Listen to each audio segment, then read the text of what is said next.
bisa memberikan kebaikan dan keberkahan buat kita semua. Salat serta salam mari kita sampaikan kepada suri tauladan kita Nabi Muhammad Shallallahu Alaihi Wasallam, kepada keluarga, sahabat dan umatnya yang senantiasa istiqomah dalam menegakkan ajarannya ila yaumil qiyamah. Teman-teman semua, mari kita buka. Tadi udah dibuka ya?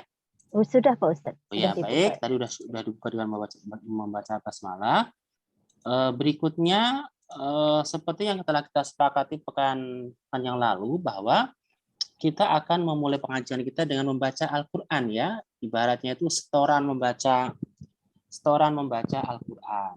Sebagaimana yang sudah ibu-ibu semua, teman-teman semua pelajari. Ya, nanti sifatnya saya hanya korektif atau hanya mengkoreksi. Jika memang ada yang kurang tepat, nanti insya Allah akan sama-sama kita benerin, gitu ya. Kemarin alhamdulillah kita sudah store surat Al-Fatihah. Kemarin yang ada catatan kemarin Mbak Yuni ada kan? Yun ngomong Yun. Ada. Jangan tidur dulu ya, tunggu sebentar kalau belum selesai ya. Ya saya paham ini pada capek ya, tapi sebentar aja insya Allah nanti pas pastoran nanti kan biasanya satu-satu ya. Ini biar nanti nggak berpanjang. Mbak Yuni masih ingat kemarin yang saya koreksi di bagian mana Al-Fatihahnya? Lupa. Ya apa kemarin yang saya koreksi? Sekarang coba Mbak Yuni membaca Al-Fatihah sekarang seperti yang ini yang sudah kita koreksi kemarin.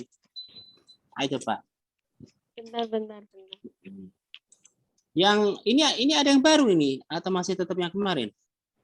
Sih, masih yang tetap yang kemarin Pak Ustaz. Oh iya, maksudnya kalau emang ada yang baru nanti nggak usah takut, nggak usah malu, santai aja kalau sama saya, ya. Iya, itu siapa yang resen? Apa saya? Bukan Ana. Ada apa Ana sayang? Pencet. Ya, silakan. Ana. Alhamdulillah tuh pada masukan. Ya, soalnya yang Paupai Korea masa nggak masuk.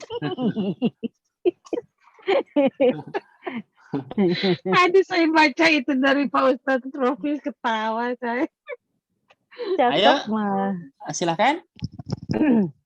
Kalau sudah benar, ntar kita langsung ke surat An-Nas. Ayo Mbak, karena kemarin Mbak Yuni kayaknya nggak ada pas surat terakhir.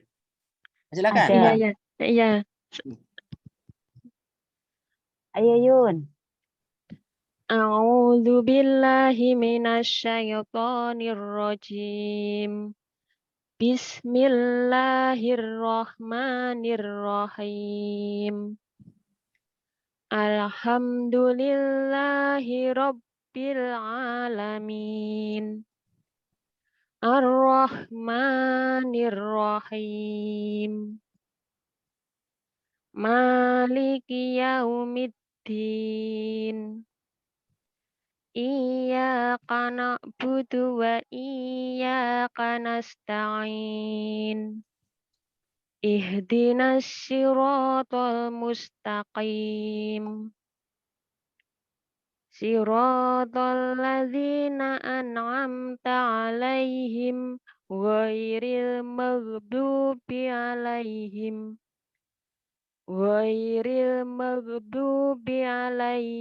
waladdallin.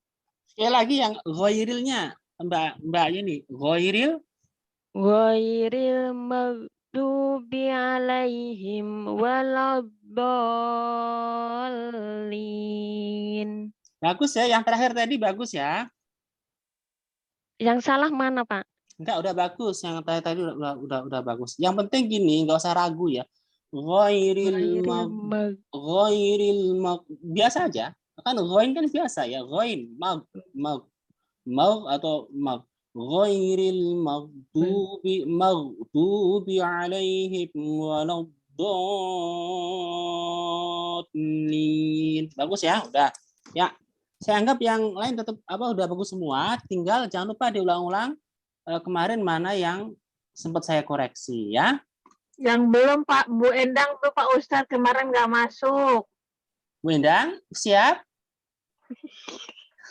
Gini, Mbak Endang, kemarin kan kita sedang setoran bacaan Al-Fatihah. Ya, nanti coba saya koreksi. Tapi kalau emang sudah bagus ya enggak apa-apa. Gitu. Ya, gimana Ayo Bu kira-kira, Endang. sudah siap? Ayo Bu Endang, masuk. Nah, itu Atau Bu Ana. Bu Ana Oke. juga Ana, belum. Ana, Kemarin udah belum. Ana belum. Ana Iya, belum. Bu Ana juga belum tuh Ayo kemarin. Ana, masuk Ana. Bu Monggo Ana Ana. sudah siap belum? Atau sama Bu Endang sudah siap? Kalau belum enggak apa-apa. Gimana? Mana anaknya mana? Ana, Masih belum? Yaudah enggak apa-apa. Masih Kalau malu-malu. yaudah enggak apa-apa. Ya, baik. nggak malu-malu mungkin Hmm? lagi masih sibuk masih sibuk. Udah Ana enggak apa-apa. coba Oke, enggak apa-apa. Baik. di ini aja di Kalau gitu, untuk sekarang kita akan coba surat An-Nas ya. ya Pak Ustadz. Iya, Ya. iya. Saya baca, nanti setelah saya baca satu-satu setoran, ya. Oke ya, saya baca dulu. Ya, insya Allah. A'udzu billahi kekencengan. A'udzu billahi minasyaitonir rajim. Bismillahirrahmanirrahim. Qul a'udzu birabbin nas, malikin nas, ilahin nas, min syarril waswasil khannas, alladzi yuwaswisu fi sudurin nas, minal jinnati wan nas. Gitu ya. Jadi ini kan nonnya gunah semua ya. Jadi harus Iya. kita Iya, tahan. iya. Ditahannya minimal 2 ketukan. Minimal. Paling sebentar. Jadi harus kita dengungkan karena salah satu sifat huruf gunah adalah didengungkan. Ya. Silakan Bu Lili dulu. Sambil baca juga boleh ya, enggak apa-apa. A'udzu billahi minasy syaithanir rajim.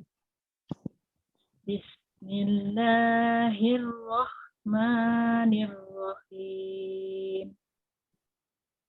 Qul a'udzu birabbin nas, malikin nas, ilahin nas, min syarril waswasil khannas, alladzi yuwaswisu fi sudurin nas, minal jinnati wan nas. Ya, baik, bagus, alhamdulillah. Berikutnya, Mbak Ana udah siap, Bu Ana? Oke, kalau belum, Bu Endang siap? Insya Allah. Oh ya, silakan Mbak Ana. Ayo, surat An-Nas nggih, silakan. Nggih. A'udzu billahi minasyaitonir rajim. Maaf Pak Ustadz, ini nafas saya kurang oke. Enggak apa-apa. Enggak apa-apa ya. Silakan. Bismillahirrahmanirrahim. Qul a'udzu birabbin nas, malikin nas. Sebentar, Bu Ana. Emaknya pendek nggih. Jadi Qul a'udzu birabb.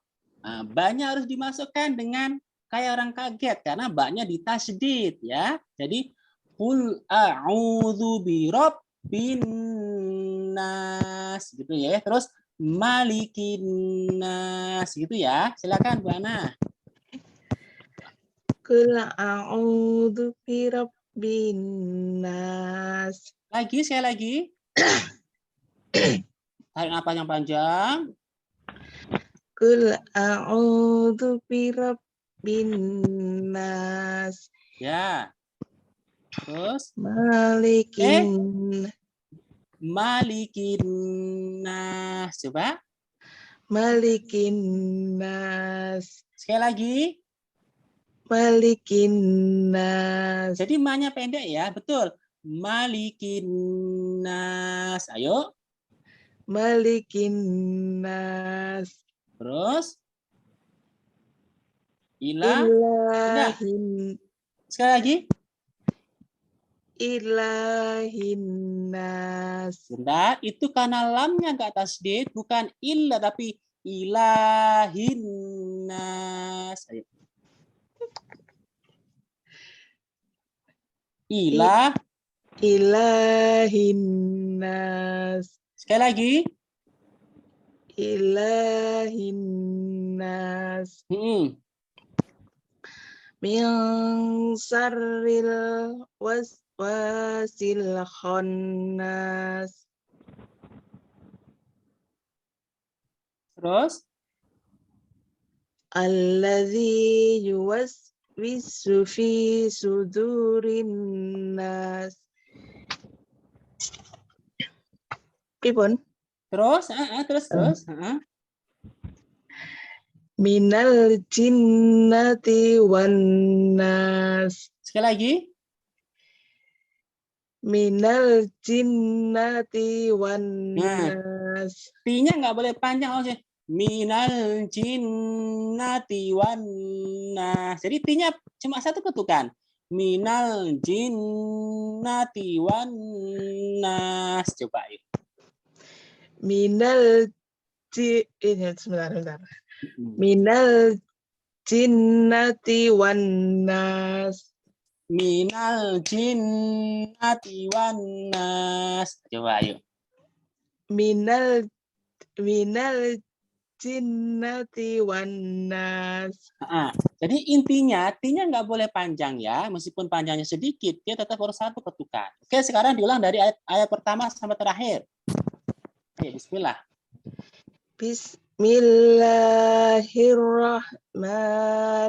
Bismillahirrahmanirrahim. Qul a'udzu birabbin nas. Malikin Ayo, tadi koreksinya gimana? Malikin nas. Lagi? Malikin nas. Jadi ma-nya nggak boleh panjang ya, langsung malikin. Jadi mali itu sama. Malikin nas. Coba ayo. Malikin nas. Terus lanjut, terus. Ilahin nas. Lanya panjang. Ilahin nas. Ayo. Ilahin nas. Terus? Min saril waswasil khannas. Sebentar. Min syar, huruf syar itu huruf shin ya. Min syarril waswasil khannas. Ayo. Min Betul, betul. Min sarril waswasil khannas. Terus? Alladzi yuwaswisu fi sudurin nas. Alladzi yuwaswisu fi sudurin nas. Ayo. Alladzi yuwaswisu fi Wisu fi langsung. Wisu fi. Ayo. Alladzi yuwaswisu fi sudurin nas. Ya, betul. Terus? Minal jinnati wan nas. Minal jinnati wan nas. Ayo, coba.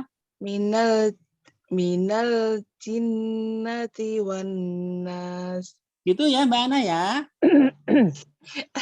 Udah bagus ya, tinggal insya Allah pekan besok kita koreksi lagi. Semoga udah benar ya. Kan tadi udah saya koreksi pertama. Ma-nya nggak boleh panjang ya. Tadi kan udah saya koreksi tadi yang penting. Tadi kalau emang nggak dibaca min syarril ya, min syarril ya. semacam itu. Dan yang ketiga tadi ya, minal jinnati wan nas gitu ya. Ya. Nah, insya Allah pekan depan harus sudah benar loh ya. Semoga udah benar Ya, tadi. insya Allah. Ingat-ingat.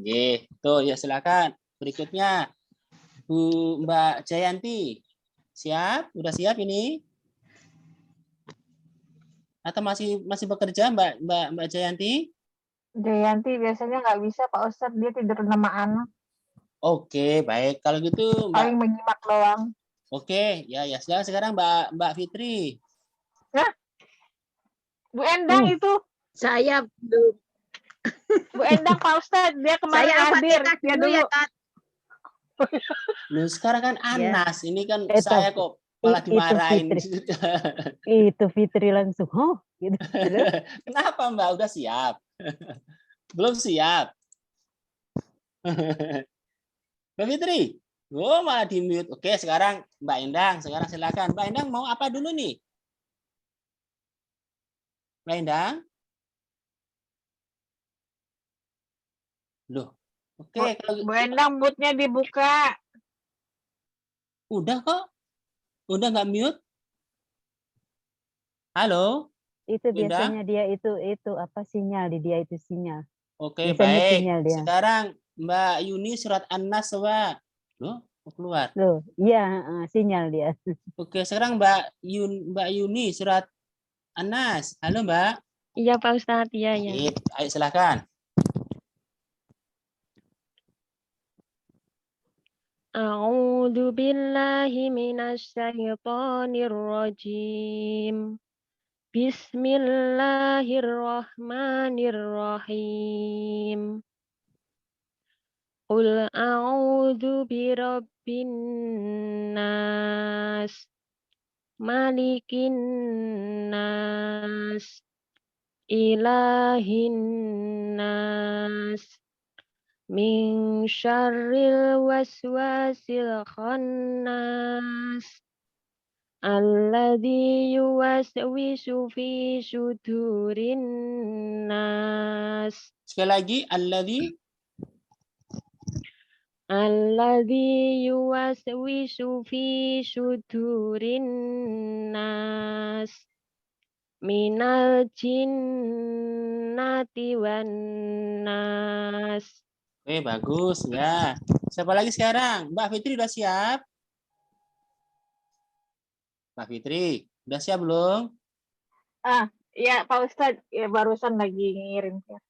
Oke, silakan. Surat An-Nas ya? Al-Fatihah udah kan kemarin? Udah. Ya, sekarang Anas silakan ya. A'udzu billahi minas syaitonir rajim. Bismillahirrahmanirrahim. Qul a'udzu birabbin nas, malikin nas, ilahin nas, min syarril waswasil khannas, allazi yuwaswisu fi sudurin nas, minal jinnati wan nas. Yang terakhir, minal Jinnati wan nas. Sekali lagi. Ya. Minal jinnati wan nas. Jadi nun yang jin sama nas itu dengungnya sama karena sama-sama gunnah. Minal jinnati wan nas. Ayo coba. Minal jinnati wan nas. Jadi teman-teman, ini kan semua huruf nun tadi ada tasydidnya ya. Itu harus kita dengungkan ya, karena guna itu harus didengungkan. Nggak boleh misalnya minal jinnati wan nas, nggak boleh. Harus kita minimal minal jinnati wan nas gitu ya. Jadi harus. Jadi huruf gunah non gunah yang ditasydid harus kita dengungkan. Baik, berikutnya siapa lagi nih? Ainuriel ini siap? Mbak Nuril, Mbak. Oh, Mbak, ya. Mbak Nuril siap? Udah bisa voice belum? Masih di mute? Atau Telinda, silakan. Oke, monggo Pak Ustadz, insya Allah. Mohon bimbingannya ya Pak Ustadz. Ya, silakan. أعوذ بالله من الشيطان الرجيم بسم الله الرحمن الرحيم قل أعوذ برب الناس ملك الناس إله الناس من شر الوسواس الخناس الذي يوسوس في صدور الناس من الجنة والناس. Bagus, alhamdulillah. Kak Linda. Berikutnya siapa ini? Mbak Endang? Mbak Endang bisa didengar suara saya? Oke, enggak apa. Mbak Jayanti tadi siapa ya? Belum kan, Mbak Yanti? Jayanti biasanya nggak bisa dia Pak Ustadz. Oh iya ya. Dengar, saya udah sekarang udah dengar, udah bisa. Oke, silakan Ya. monggo Bu. Mbak Endang mau apa nih Bu Endang? Mau Al-Fatihah atau An-Nas? Al-Fatihah dulu ya. Nggih, monggo. Monggo, ayo. Dari ta'awud nggih. A'udzu billahi minasyaitonir rajim. Bismillahirrahmanirrahim. Alhamdulillahi rabbil alamin. Ar-Rahmanir-Rahim. Maliki yaumiddin.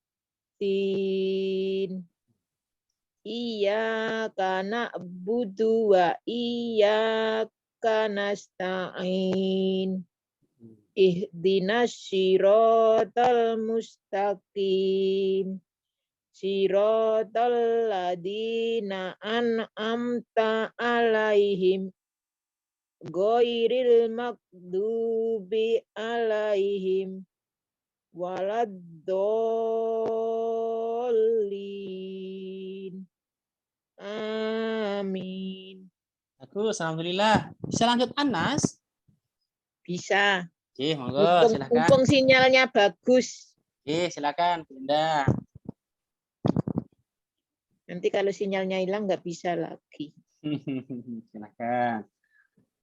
Bismillahirrahmanirrahim. Qul a'udzu birabbin nas. Sekali lagi. Qul a'udzu birabbin nas.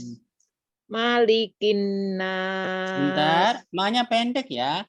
Malikin nas. Coba. Malikin nas. Terus? Ilahin nas. Min syarril waswasil khannas. Alladzi yuwaswisu fi sudurin nas. Minal jinnati wan nas. Ya, alhamdulillah ya.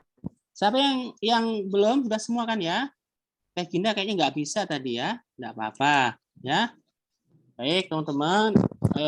Ini saya baca sekali lagi ya. Jadi surat An-Nas ini kan biasanya kan sering dibaca ya kalau kita jadi imam atau jadi makmum gitu kan sama imam. Jadi membacanya harus kalau yang gunnah harus dibaca gunnah.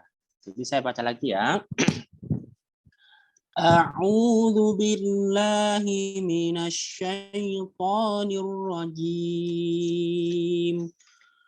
Bismillahirrahmanirrahim. Qul a'udzu birabbin nas, malikin nas, ilahin nas, min syarril waswasil khannas, alladzi yuwaswisu fi sudurin nas, minal jinnati wan nas. Itu ya. Ingat-ingat, nanti teman-teman yang tadi ada koreksi, semoga pekan depan nanti insya Allah sudah bagus bacaannya ya. Jadi nggak usah malu. Ya. Saya juga masih belajar juga. Baik, alhamdulillah kita akan masuk ke agenda berikutnya, yaitu tentang materi keislaman. Ya, seperti yang sudah saya sampaikan ke teman-teman yang otak saya terkait dengan tema kita di malam hari ini. Bisa dilihat di slide-nya. Bisa? Bisa. Alhamdulillah. Ya, baik. Ini kita bicara tentang keutamaan dakwah. Ini dakwah tidak dimaknai dalam arti yang sempit ya, tetapi dakwah kita maknai dalam arti yang luas. Ya.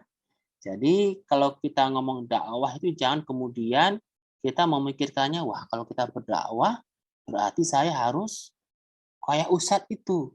Misalnya harus berpenampilan serba bagus lah ya, pakai koko, pakai peci, atau dan lain sebagainya lah. Atau kalau saya mau berdakwah saya harus punya pemahaman agama yang luas misalnya. Enggak, kalau dalam pandangan saya tidak seperti itu. Karena kan inti dakwah itu kan pertama adalah mengajak manusia untuk menyembah Allah, ya kan? Itu inti dari dakwah. Jadi inti dari Allah Subhanahu wa taala mengutus para rasulnya itu adalah mengajak manusia untuk hanya menyembah kepada Allah. Nah, untuk proses menuju Allah itu kan biasanya kan banyak nih, ya. Kan nggak semua orang ketika diceramain agama langsung percaya, kemudian langsung oh iya dan sebagainya, kan nggak juga kan. Kadang justru orang itu kalau dicerami agama nggak masuk, ya kan? Tapi kemudian kita ngobrol masalah yang lain, akhirnya dia malah tertarik, ya kan? Kan ada orang seperti itu kan? Nah, jadi yang harus kita pahami bersama, kalau kita bicara dakwah itu jangan kemudian diartikan bahwa dakwah itu hal yang kayak gitu aja lah, pokoknya membosankan. Enggak, ya kita semua ini bisa menjadi dai atau penyeru kebaikan. Itu satu adalah tujuan utama dakwah adalah mengajak manusia dari menyembah kepada selain Allah menuju menyembah kepada Allah saja, ya kan? Itu yang pertama. Yang kedua, dakwah juga dalam artian dalam makna mengajak seluruh manusia untuk berbuat baik. Ya, ini yang tadi saya sampaikan ini. Bentar. Ini kan pengertian dakwah secara umum kan, mengajak manusia dari menyembah selain Allah menuju penyembahan hanya kepada Allah. Nanti bergantung caranya masing-masing. Nah, kalau kita bicara cara ini, ya dalam pandangan Islam itu apapun boleh kita lakukan asal tidak ada larangan. Ya, tapi kalau kemudian sudah ada larangan, kamu nggak boleh menggunakan cara itu, ya harus kita hentikan. Ya kan? Jangan sampai tujuan kita itu adalah mengajak manusia menyembah Allah justru dengan cara yang salah atau cara yang tidak tepat. Cara yang tidak tepat itu contohnya apa? Misalnya dengan cara pengobatan yang salah, ya, dengan dukun, dengan jambi-jambi yang itu bertentangan dengan ajaran Islam, itu nggak boleh, ya. Gitu. Oke. Jadi ingat teman-teman bahwa dakwah itu adalah mengajak manusia menyembah selain Allah menuju penyembahan hanya kepada Allah. Oke. Memang ada ya orang zaman sekarang itu menyembah selain Allah, banyak sekali. Ya. Kalau kita maknai lebih luas lagi, misalnya banyak orang yang kemudian gara-gara mencari harta, kemudian dia lupa menyembah Allah. Ya enggak? Kalau ditanya, oh saya sibuk bekerja nih. Saya sibuk bekerja, saya sibuk mencari uang. Akhirnya dia lupa kepada Allah. Itu kan boleh diartikan bahwa dia menyembah apa yang dia cari itu. Ya. Oke. Dasarnya apa sih kok kita harus mengajak manusia untuk hanya menyembah Allah? Dasarnya adalah ayat Quran, ada surat Ali Imran, ada surat An-Nahl, surat Yusuf, dan lain sebagainya. Ini saya bacakan satu aja. Dan hendaklah ada di kalangan kamu segolongan umat yang menyuruh kepada kebaikan, menyuruh kepada ma'ruf dan mencegah dari yang mungkar. Merekalah orang-orang yang beruntung. Ini ayat yang sangat populer ya. Jadi teman-teman semua bahwa mengajak manusia untuk kepada kebaikan, kepada yang ma'ruf dan mencegah kemungkaran itu adalah perintah daripada Allah Subhanahu wa taala, ya. Ini tidak harus teman-teman itu misalnya harus menjadi ustadz, harus menjadi ustadzah, tidak harus.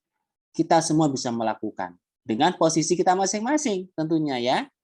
Itu ya, ini dasarnya semacam ini. Banyak sekali, nanti teman-teman bisa baca. Berikutnya, beberapa prinsip dalam dakwah ya. Dakwah itu kan aktivitas yang mengajak manusia, ya. Jadi, dakwah itu identik dengan kegiatan para aktivis dakwah untuk melakukan kebaikan. Jadi, dakwah dilakukan dengan pendekatan persuasif. Persuasif itu terus-menerus menggunakan argumentasi yang jelas. Jadi, agar orang itu mau menerima dakwah dengan kesadaran atas dasar pengetahuan. Jadi, dakwah itu nggak boleh dengan paksaan. Ya, makanya sering saya sampaikan, kemampuan apa yang kita punya itu kita optimalkan untuk mengajak manusia kepada kebaikan. Misalnya yang sering saya sampaikan ke teman-teman saya, bahwa kalau memang teman-teman misalnya punya hobi mancing misalnya, ya gimana agar ketika kita mancing itu yang kita obrolkan nggak hanya sekedar mancing, yang kita obrolkan nggak hanya sekedar sesuatu yang tidak bermanfaat, kita bisa mengajak, bisa mengobrol sesuatu yang bagus terkait agama, ya kan? Atau teman-teman yang punya hobi apalagi ya, punya hobi membuat kue misalnya, kita bisa berdakwah dengan kemampuan kita, ya. Berikutnya prinsip yang kedua adalah an-nas atau manusia sebagai objek dakwah.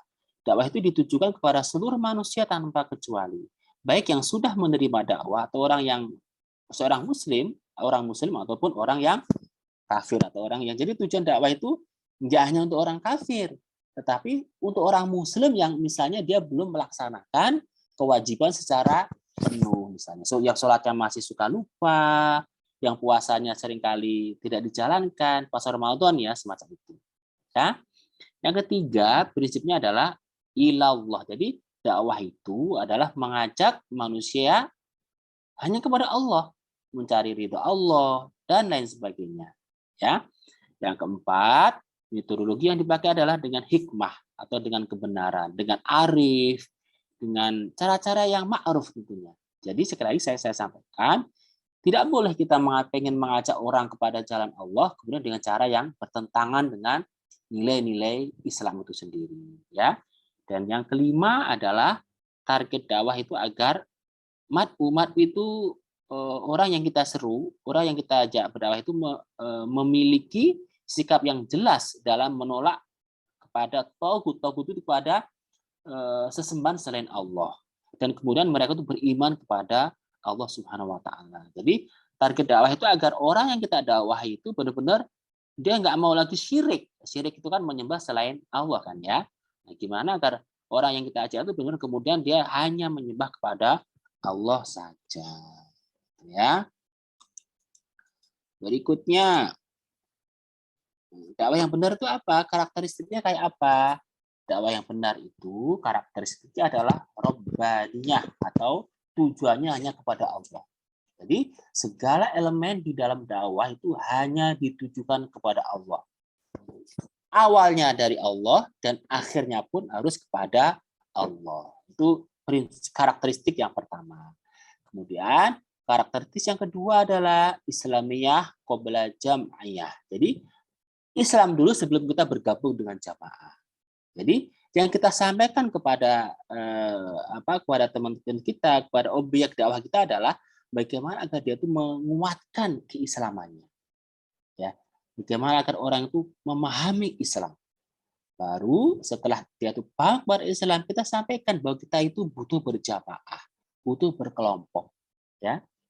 Itu kalau kita sudah berkelompok, nanti itu akan menjadi kekuatan yang bagus daripada kita berdakwah secara sendiri-sendiri. Jadi Islam dulu kita pahamkan kepada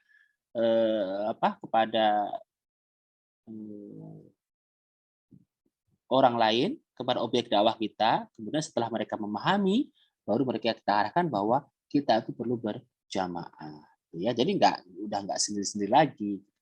Yang ketiga adalah syamil atau komprehensif dan tidak sebagian-sebagian. Jadi Islam adalah satu kesatuan sistem yang bagian-bagiannya itu tidak terpisahkan satu sama yang lain. Jadi kita nggak boleh kemudian kita mengambil sebagian dari Islam, kemudian kita menolak sebagian yang lain. Misalnya nih, saya mau mengambil ajaran Islam yang ini aja. Saya nggak mau mengambil ajaran yang serem, misalnya yang ada rajamnya saya nggak mau, misalnya.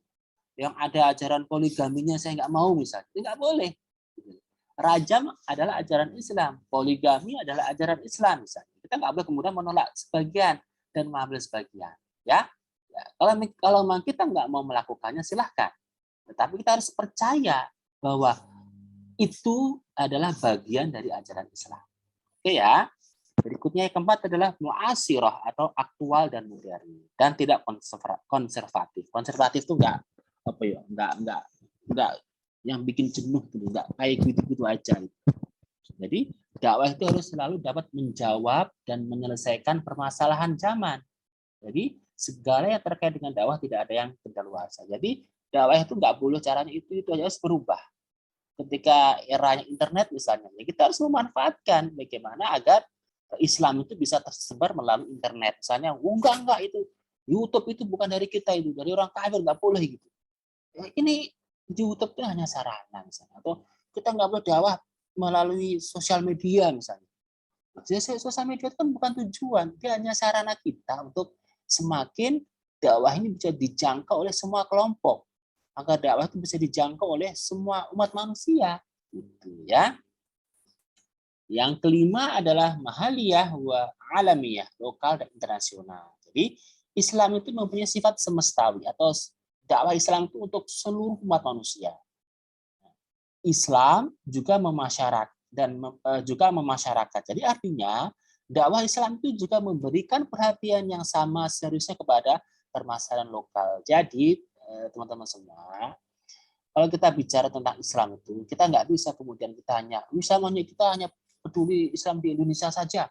Kita nggak usah peduli sama Islam yang di Palestina, nggak usah. Kita nggak usah peduli sama Islam di Suriah, nggak boleh. Itu bukan karakteristik agama Islam, ya. Jadi agama Islam itu dimanapun, kalau orang itu sudah mengucapkan syahadat, dia adalah saudara kita, dan kita wajib membelanya, meskipun misalnya terpisah oleh negara, terpisah oleh geografis. Selagi mereka mengucapkan kalimat syahadat, dia adalah saudara kita, dan kita punya kewajiban untuk membelanya. Ya, kita nggak boleh misalnya, saya hanya ingin membela saudara Muslim saya di Indonesia saja. Saya nggak mau membela saudara saya yang Muslim yang lain. Itu nggak boleh. Itu bertentangan atau keluar dari ajaran Islam itu sendiri. Ya. Yang keenam adalah ilmiah atau selaras dengan logika. Jadi teman-teman semua, agama Islam itu adalah agama yang sesuai dengan logika kita. Jadi kita dalam dakwah itu harus selalu berusaha memberikan kesadaran Islami. Karena Islam itu bukan doktrin, ya. Di Islam itu harus kita samakan dengan cara argumentasi juga, argumentatif, ya. Jadi orang kan nggak harus kita pokoknya nggak bisa, ya kan? Karena Allah membekali kita apa? Ini Allah membekali kita tuh otak untuk berpikir. Kalau ngajak orang pokoknya gini, kalau kamu nggak ini neraka. Tidak seperti itu. Nanti orang malah males. Ini ajaran agama kok pokoknya saja, nggak boleh. Ya, jadi kita arahkan orang itu untuk berpikir bahwa Islam itu adalah agama yang rasional. Semacam itu ya. Yang ketujuh, karakteristiknya adalah basirah Islamiyah. Ya, basirah Islamiyah atau pandangan Islami. Jadi gagasan, konsepsi dan pemikiran yang ada di dalamnya selalu Islami, tidak sekuler. Sekuler itu adalah memisahkan antara agama dan kehidupan dunia. Agama itu dianggap sebagai hal yang sifatnya pribadi, nggak usah dibawa ke pemerintahan, gitu misalnya. Kalau dalam konteksnya negara, materialistis, kapitalis, liberal. Jadi Islam itu ya semuanya itu harus dikaitkan dengan agama, nggak boleh dipisah-pisahkan. Misalnya ini untuk dunia, ini untuk akhirat, nggak bisa. Karena salah satu karakteristik agama Islam itu kan dia itu kan syamil, mutakamil itu sempurna dan menyeluruh. Nah, kalau kita bicara masalah negara, Islam ada. Tinggal bagaimana para ulama, para sarjana muslim menggali itu. Gitu ya. Jadi dalam Islam itu nggak ada lagi dikotomi atau pemisahan antara dunia dan akhirat. Semuanya sama. Dan yang ke-8 adalah inqilabiyah atau perubahan total. Jadi bukan reformasi tambal sulam. Maksudnya gini, dalam Islam itu ada yang namanya perubahan. Kalau memang itu tidak baik, ya harus diubah secara total. Bukan sesuatu yang diperbaiki aja. Ya, kalau memang itu bukan sesuatu yang sifatnya pokok, boleh kita perbaiki. Yang pokok itu misalnya masalah akidah misalnya. Kalau jelas-jelas misalnya orang itu menyembah selain Allah, ini harus diubah perilaku menyembahnya itu, ya, sehingga akan jelas antara yang hak dan yang batil. Jadi upaya ini akan melahirkan ketakwaan, gitu ya. Berikutnya yang ke-9 adalah mana'atul Islam atau kekebalan Islam. Maksudnya apa? Bahwa dakwah memberikan kekebalan Islam itu melalui apa? Penguasaan teori. Jadi kita kalau mengajak manusia itu kita juga harus menyiapkan juga. Pertama adalah memahami prinsip, memahami fikrah itu pemikirannya, memahami sistem. Bagaimana sistem Islam. Yang kedua adalah penguasaan moral. Itu penguasaan moral itu diperoleh dengan berbagai latihan, misalnya kemauan yang kokoh dan kesetiaan yang kokoh. Maksudnya kesetiaan ini maksudnya kesetiaan kita kepada Islam, ya. Kemauan kita untuk terus belajar dan belajar semacam itu. Yang ketiga adalah penguasaan amal. Penguasaan amal itu bisa dicapai melalui apa? Melalui pergerakan yang berkelanjutan. Maksudnya kita tuh bergerak. Bergerak itu mengajak banyak orang. Dan yang kedua adalah kesadaran berkorban. Bahwa berkorban itu salah satu ruh dalam agama ini. Kalau seandainya istri Rasulullah SAW Khadijah nggak mau berkorban, ya mungkin dahanya nggak sampai kepada kita. Jadi berapa banyak pengorbanan yang ibunda Khadijah berikan kepada agama, ya. Beliau kan saudagar kaya kan, tapi kemudian kekayaan beliau itu beliau sumbangkan semua sampai untuk habis. Islam. Betul sekali. Bahkan ketika beliau itu meninggalkan malah sedih, saya tuh sempat menangis kalau baca sirah beliau itu. Iya, betul. Iya kan? Cuma satu kan kafannya dia kayak nggak cukup kan untuk menutup beliau. Padahal dia orang yang sangat terhormat, sangat kaya. Ya. Nah, berikutnya setelah tadi kita berbicara karakter dakwah, kemudian keutamaannya apa sih?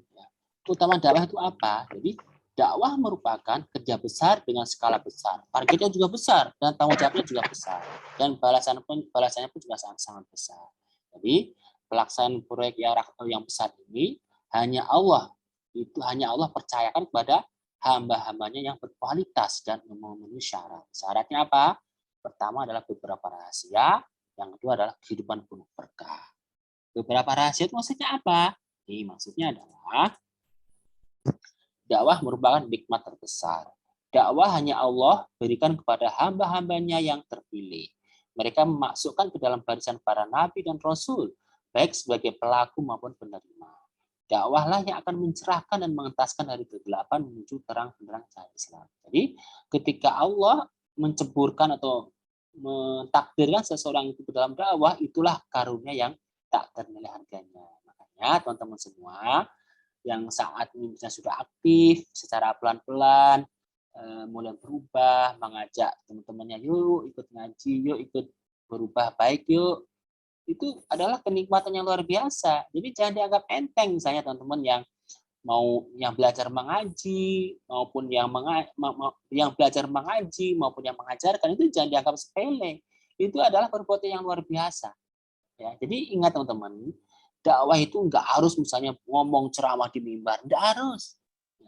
Kalau kata Syekh Mustafa Masyhur itu ada yang namanya dakwah fardiyah.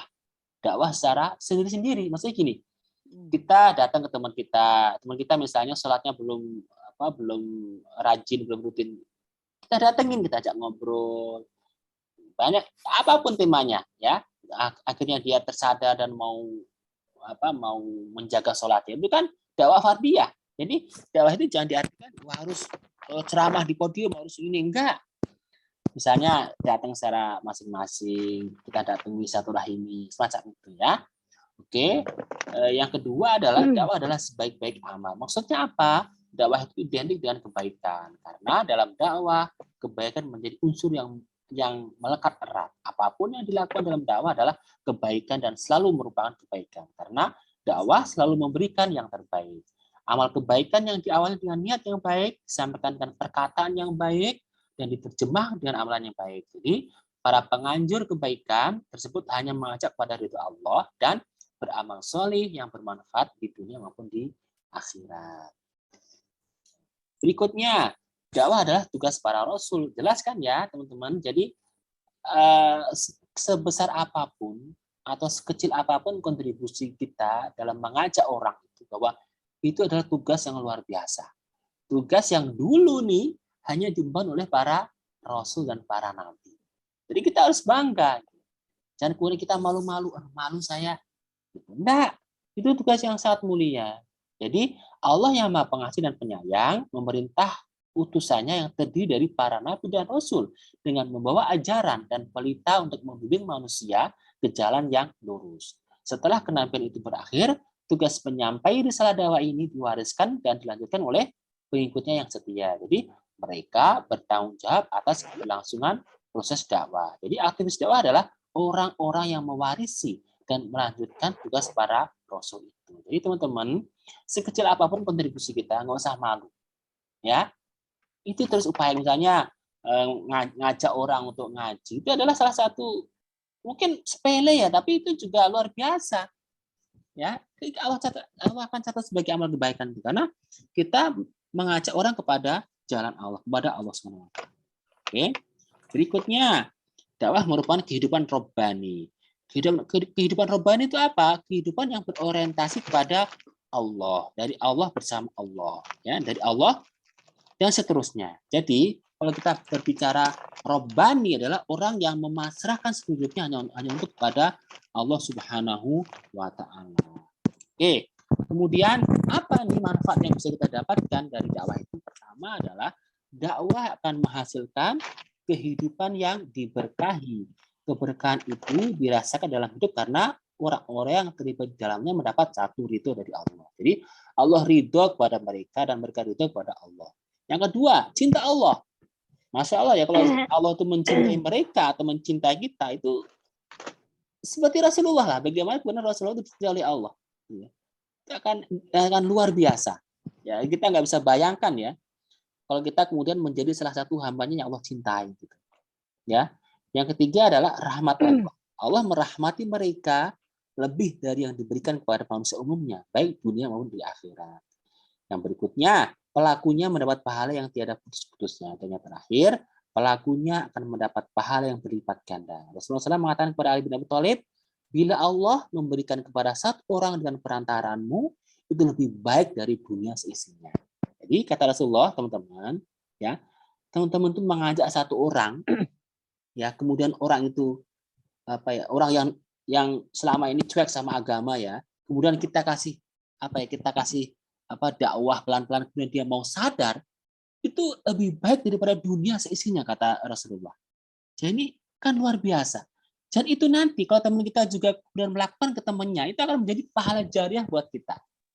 Ya. Jadi mungkin kita sekarang belum merasakan ya, tetapi insya Allah nanti yakinlah bahwa sekecil apapun kebaikan yang kita tanamkan, kebaikan yang kita perbuat untuk orang lain, dan kemudian orang lain itu mau berbuat baik, sadar, itu akan menjadi amalan jariah yang luar biasa. Ya, jadi teman-teman semua, ini intinya adalah untuk mengajak orang itu nggak harus kemudian teman-teman harus harus semua serba sempurna. Bisa. Yang kedua, untuk mengajak orang itu nggak harus kemudian kita harus berceramah. Kita bisa melakukan pendekatan secara fardiyah atau secara pribadi. Misalnya tadi ada teman kita yang sakit, kita besuk. Itu kan salah satu kebaikan. Ya kan? Sehingga akhirnya teman kita tuh bisa sadar dan kembali kepada Allah Subhanahu wa Ta'ala. Jadi keutamaan dakwah itu luar biasa. Jadi yang paling utama adalah dakwah itu kan pekerjaan dulu ketika Allah menyampaikan risalahnya kan melalui Rasul dan Nabi. Sekarang kan ajaran itu sudah selesai kan? Nah, tugas kita nih kalau kita kemudian melaksanakan tugas itu berarti kita tuh ibaratnya itu adalah sebagai perpanjangan tangan dari apa yang para nabi dan rasul lakukan. Itu saja ya. Masih ada waktu 6 menit. Jika ada yang pengen ditanyakan atau disampaikan, saya persilahkan. Ya. Terima kasih Pak Ustadz atas tausiahnya yang telah disampaikan kepada kami semua, atas ilmunya juga, dan semoga bermanfaat untuk kami semua, juga untuk Pak Ustadz yang telah memberikan tausiahnya. Amin. Untuk sesi tanya jawab, mungkin teman-teman ada yang mau bertanya, dipersilahkan. Raise hand atau chat di kolom komentar di bawah. Monggo teman-teman, masih ada waktu 6 menit lagi. Adakah yang mau bertanya? Mbak Lili. Assalamualaikum Teh. Oh, waalaikumsalam. Monggo. Monggo Mbak Mau Endang. tanya, ada pengobatan herbal itu ternyata itu tuh orang Kristen di sana di Tawangmangu itu herbalis apa itu nggak tahu, terus sembuh, terus habis itu banyak yang mengikuti. Itu gimana nanti, apa yang itu nanti apa terus kita bikin dosa jariah maksudnya yang ngajak itu tadi loh, maksudnya yang ngasih tahu pengobatan herbal di Tawangmangu itu loh Pak Ustadz, yang gede banget, apa itu herbalis apa itu? Pertama gini, Bu Endang, kalau dalam agama ini ya, dalam agama Islam, kalau terkait dengan pengobatan itu kan sifatnya umum ya. Jadi kalau dalam pengobatan itu kita boleh berobat dengan siapapun. Ya. Entah itu orang muslim maupun non muslim itu boleh, karena kita mencari obat, mencari kesembuhan. Tetapi kalau kemudian kita nih dalam berobat itu kita diminta untuk mengakui misalnya Tuhan selain Allah, ya itu yang tidak boleh. Ya.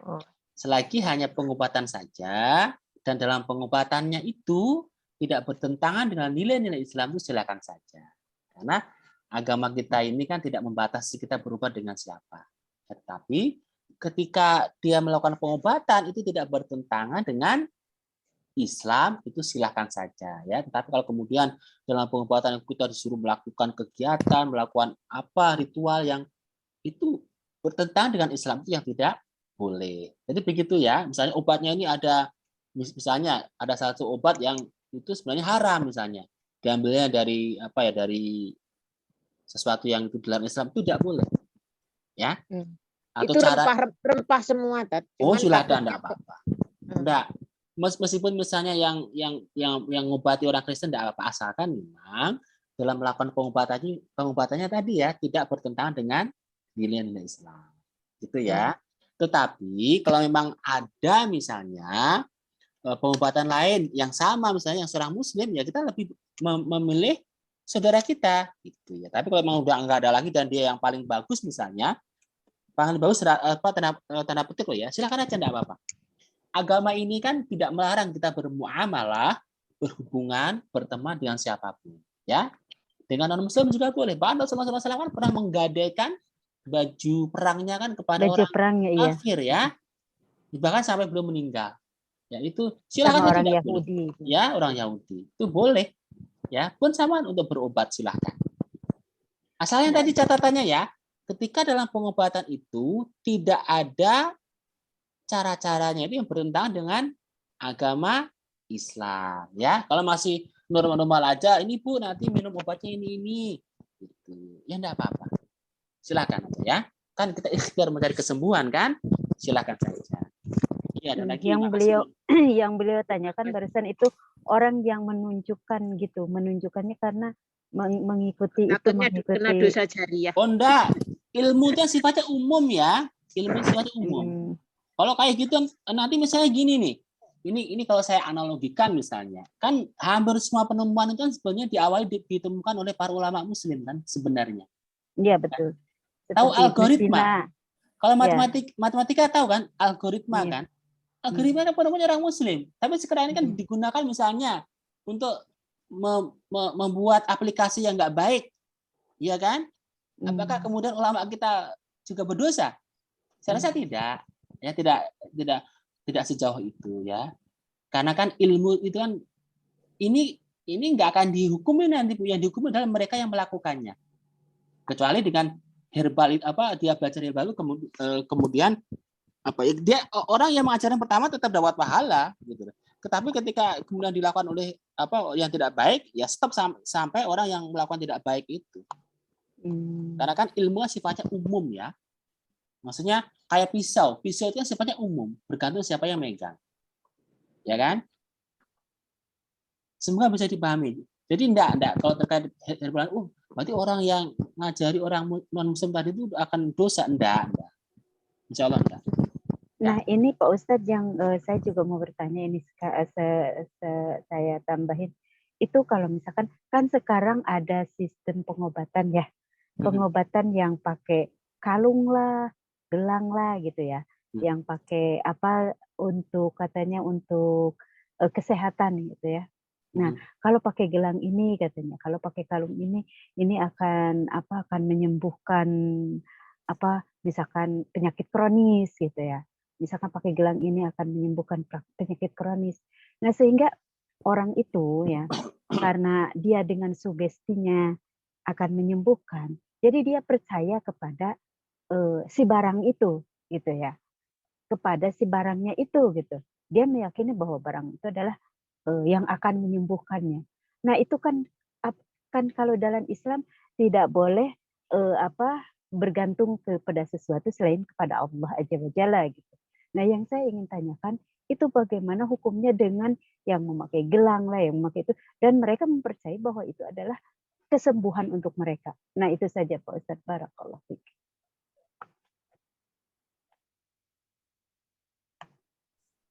Enggak hanya untuk kalung atau benda apapun ya teman-teman ya, termasuk dokter, termasuk obat gitu ya. Kita emang agak susah, sugesti itu susah ya. Seringkali, gitu ya. wah ini karena dokter itu hebat saja disembuh, memang agak susah ya makanya itu butuh proses. Ya, kita sebagai seorang muslim kan diakui harus meyakini bahwa obat itu adalah salah satu sarana ikhtiar kita. Ya, tetap kita harus yakin bahwa yang ngasih kesembuhan itu Allah. Ya. Ini memang saya sendiri kan mungkin ya juga tidak langsung kita harus melatih akidah kita. Ini penting, ini masalah akidah, masalah keyakinan. Nah, makanya itu Pak Ustadz. Ya. Jadi saya ingin menanyakannya itu karena sekarang itu zaman-zamannya memang zaman-zaman yang bukan hampir lagi ya, sangat rawan gitu ya. Sehingga saya itu kadang jadi mereka percayanya kepada sugesti itu gitu. Jadi jarang-jarang misalkan menyebutkan ini semua berkat Allah gitu. Jadi ke sana. Nah, itu bagaimana itu untuk hukumnya kan? Ya. Apakah itu termasuk syirik akbar atau syirik asgar kayak gitu? Saya bertanya itu Ustaz. Ya. Ya, jadi pertama gini, kalau kita sakit itu kan memang perintah agama adalah ikhtiar mencari obat. Ya kan? Itu wajib. Jangan bilang sakit udah pasrah aja nanti Allah sembuhkan, enggak, bukan seperti itu. Kalau kita sakit ini kita berkewajiban untuk berikhtiar berusaha mencari pengobatan. Ya. Nah, setelah kita berobat, kita harus tetap tawakal bahwa sembuh tidaknya itu adalah bergantung kepada Allah. Gitu ya. Misalnya kalau dokter ngasih obat ini, ya bismillah. Makanya terus kita latih hati kita ketika minum obat itu kan selalu berdoa. Ini untuk menundukkan nafsu kita.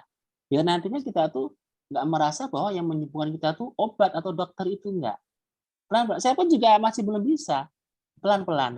Ini kan luar biasa. Tapi tetap harus kita terus memperbaiki diri bahwa semuanya ini kan kita selalu diajari bahwa semua yang dunia terjadi kan karena kehendak Allah kan ya. Tapi enggak serta-merta kita langsung seperti itu enggak. Jadi tetap tadi harus kita latih hati-hati kita. Kita latih pelan-pelan. Kalau kita sakit, ya bismillah ya Allah, saya akan ikhtiar mencari obat. Ketika dikasih obat, ya bismillah, kita minum, doa semoga Allah kasih kesembuhan. Ini biar untuk melatih hati kita, biar kita nggak yakin, nggak percaya bahwa yang menyembuhkan kita itu obat. Gitu loh. Teman-teman bisa dipahami ya. Makanya senantiasa berdoa itu untuk apa ya? Untuk menekan nafsu kita, untuk menekan biar kita tuh nggak yang bikin sembuh kita itu obat, yang bikin sembuh itu dokter, itu kita tekan dengan selalu berdoa. Ya, jadi semacam itu ya. Jadi memang susah, tetapi itu harus kita coba. Karena kebanyakan kita kadang-kadang udah nggak secara spontan tuh ngomong ini aja ke dokter saya tuh itu dia dokternya bagus tuh hebat. Bagus, hebat Ya, gitu. karena Iya. ya itu kalau dalam konteksnya orang-orang awam ya kita maklumi. Ya, orang awam tuh yang memang mereka belum mengerti. Gitu-gitu kita maklum, tetapi sekarang nih setelah kita belajar kita harus hati-hati. Ya, misalnya ke dokter sana aja itu insya Allah beliau itu kalau ngasih obat itu bagus. Nah, harus ada kata insya Allah. Jangan mengatakan dokter sana tuh bagus itu. Kalau ngasih obatnya tuh langsung tahu cespleng nggak? Ya ada orang Jawa. Manjur lah gitu. Manjur, cespleng. Pokoknya ke dokter sana aja insya Allah dia bagus kok gitu ya. Insya Allah bagus. Harus ada kata-kata insya Allah. Karena ini untuk menekan tadi biar kita nggak terjebak dalam wah ini karena obat nih saya sembuh nih, karena dokter A nih. Gitu kan? Itu aja ya. Jadi jawaban saya itu. Jadi memang pelan-pelan kita tekan nih ego kita untuk mengatakan bahwa ini saya sembuh karena saya pakai kalung ini. Enggak, itu hanya ikhtiar kita, hanya usaha kita, ya kan? Tetap harus kita kembalikan bahwa yang memberikan kesembuhan, yang memberikan kesehatan itu hanya Allah. Cuma memang kewajiban kita adalah berusaha. Entah itu perusahaannya ke dokter, entah itu perusahaannya memakai liontin atau kalung atau apapun, itu adalah tetap harus kita tundukkan hati kita bahwa ya Allah saya berikhtiar dengan benda ini. Semoga Engkau beri kesembuhan. Harus gitu ya. Ya Allah saya minum obat ini. Semoga Engkau sembuhkan sakit saya atau Engkau angkat sakit saya. Semacam itu teman-teman. Ini memang amalan hati. Harus pelan-pelan kita latih ya. Baik, silakan. Terima kasih Pak Ustadz. Monggo yang lain, masih ada yang mau ditanyakan? Ana? Bu Lili, ada yang mau ditanyakan Bu Lili? Ana? Alhamdulillah sudah jelas. Sudah, alhamdulillah. Masih ada yang lain? Yuni, ada yang mau ditanyakan? Teh Ginda, kemana Teh Ginda? Tidur, jangan-jangan. Fitri, mana Fit? Oh, ya udah kalau begitu kita sudahi Pak Ustadz.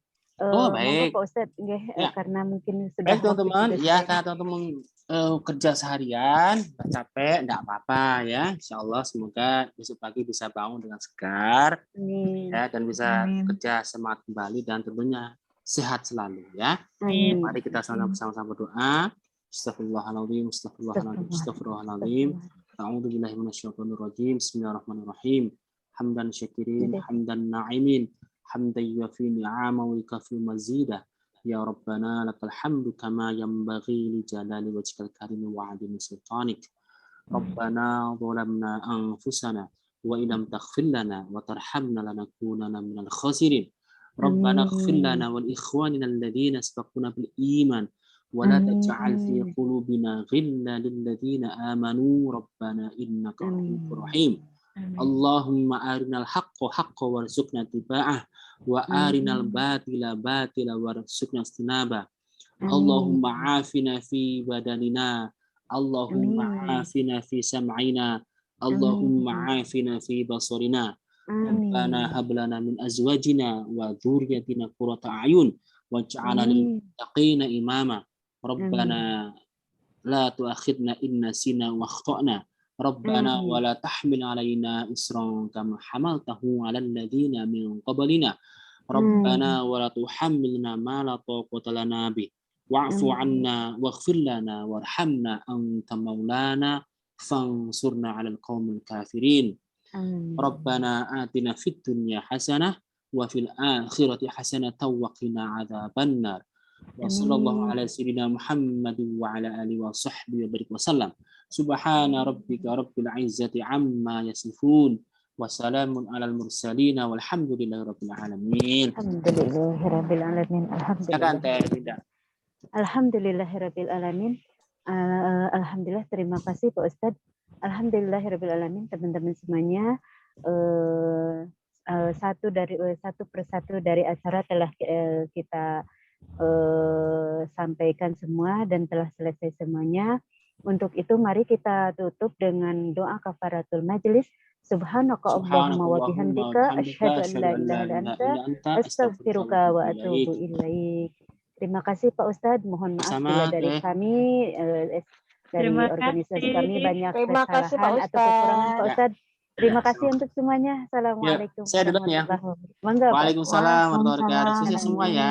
Ya, sama-sama Pak Ustadz.